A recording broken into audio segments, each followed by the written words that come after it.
a school does not want to admit me because I'm Asian American, then there's not much I can do about that because it's a part of me that I just can't get rid of. By all accounts, David is an academically exceptional student with an impressive resume of accomplishments and extracurriculars. His high school, Stuyvesant in New York City, is one of the top-rated public schools in the country. My GPA is 97.3 out of 100. My SAT score is 1560. And extracurricular-wise, I'm one of the captains for the Stuyvesant math team. I'm a team captain for the New York City math team. I'm the starting right side for our school's volleyball team. I'm in the All-City Latin Jazz ensemble. He applied early decision to Harvard. In December, he found out the college deferred him. If it's deferred, that means I still have a chance. We love you, all right? Thank you. Then more disappointing news over the next few months as he began to hear back from the over dozen schools that he applied to. No Yale, waitlist, no Princeton. It was all like bad news, or results I wouldn't have expected, like reject, waitlist. In March, he learned Harvard had rejected him. I feel like I also owe it to my parents to sort of make them proud. And I feel like by not getting into Harvard, I was sort of disappointing them. But more importantly, I was disappointing myself.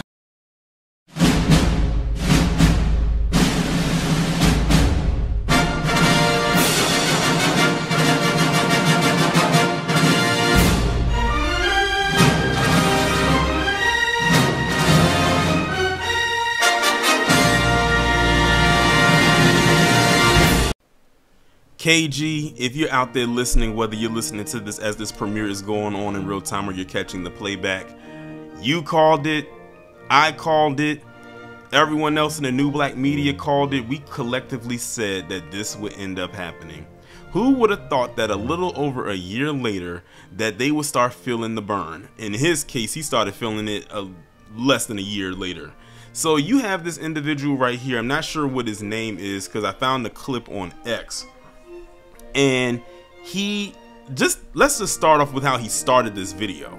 He says he feels he's being discriminated against because he's Asian American. Now let's backtrack to last year when the leading people who were pushing to get rid of affirmative action, which by the way heavily benefited them, but they were under the spell and delusion that it was benefiting black people more than anything, and they just had to get rid of it.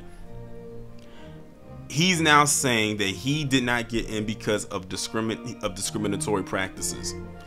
And we said they are going to regret this. And little did we know then that less than a week after, they already started to feel the burn.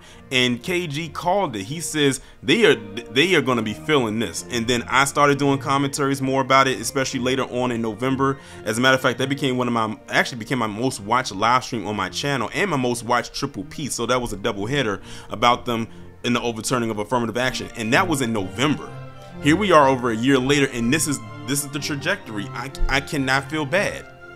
So this guy applied to all these different Ivy League schools and didn't get in. Then of course, you know, they start running down the resume and all of the achievements as far as the grades, the GPA and the stuff that they're involved in. But he still says that he didn't get in because he feels he's being discriminated against because of his race.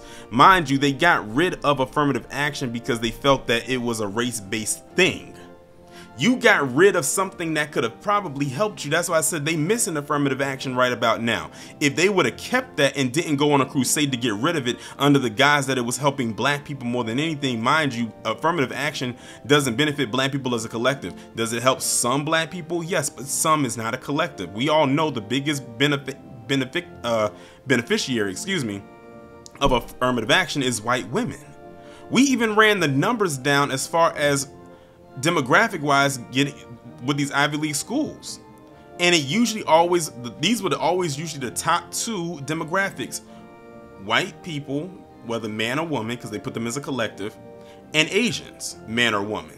Those were always the top two, and in some cases Asians actually superseded white people, but black people were either third or fourth when it came to entries into Ivy League schools. And we went through just about every Ivy League school, and they all pretty much played out the same way. So it was like, how is it that we was able to pull these numbers up and we saw it, but you didn't?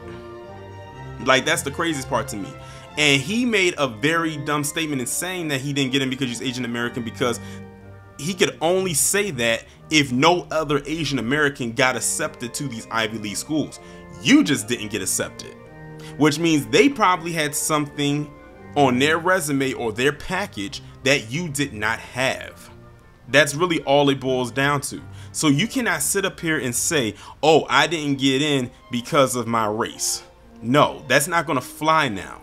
Now you actually have to do something more than just what you think you're supposed to do, which for him could have been the very bare minimum, to try to get in. And notice at the end, he said, I'm just trying to make my parents proud. So that shows you right there, he really wasn't even doing this for them. He was, for himself, he's doing it for their approval. I don't know what he's going to do. Just go to some state school. It doesn't matter. And besides, I don't know what it is about people and their want to get into these Ivy League schools like they are the end all be all. I'm gonna just be honest with you. There are a lot of successful people that don't even go to Ivy League schools. There are a lot of successful people who go to HBCUs or come out of HBCUs. There are a lot of successful people who even come out of community colleges or trade schools. And then, plot twist, there are even some people who are successful who don't even go to college at all. It's just the way the world works.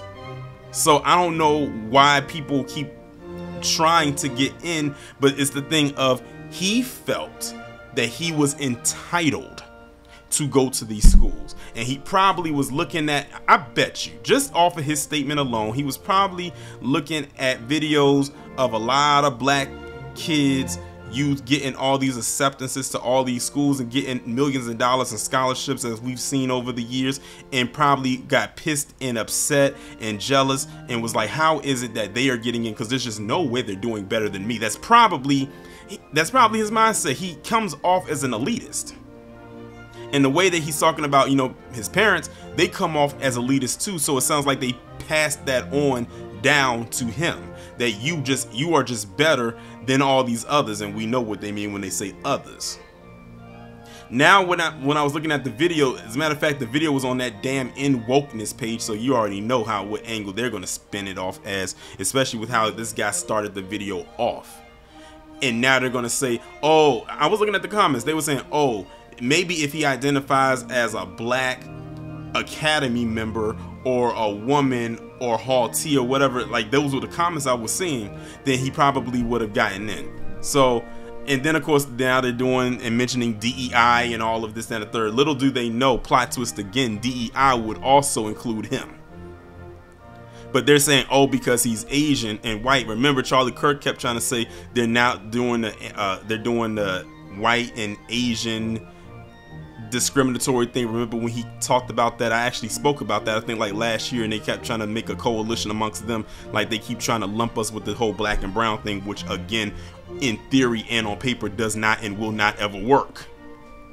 So they're trying to throw cover for him, but the thing of the matter is, they don't know why he didn't get in. The only people that don't know why he didn't get in are the schools that rejected him, and they are not obligated to tell him why he did not get in. Or maybe they did tell him why he didn't get in, but to make himself put himself in a victim role, he went on the news and lied, or possibly lied, that the reason he didn't get in was because he's Asian. Like I said, for all intents and purposes, he probably knows why he didn't get in, but he's not telling the whole truth. Or maybe he's not telling the truth at all. I don't know.